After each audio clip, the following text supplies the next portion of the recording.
ঢাকা থেকে চাঁদপুর ভ্রমণ। সদরঘাট থেকে লঞ্চে উঠলাম। লঞ্চগুলো ছিল অনেক বড়।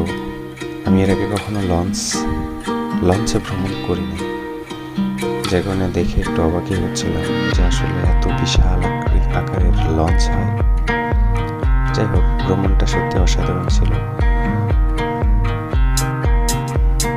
লঞ্চে জার্নিটা অনেক মজার।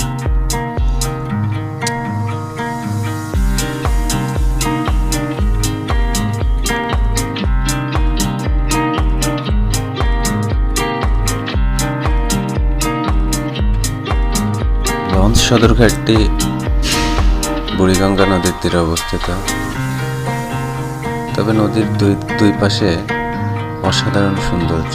দুই পাশে গড়ে উঠেছে বিশাল আকৃতির ইমারত, যেটা দেখতে অসাধারণ। লঞ্চের যাত্রা শুরুর পরে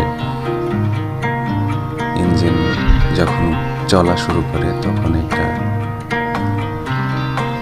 পানিতে একটা স্রোতের হয়। লঞ্চ ছেড়ে যাওয়ার সময় অনেক লঞ্চ সেখানে ছিল, আমাদেরটাই শুধু গেল, বাকিগুলো এখানে ছিল।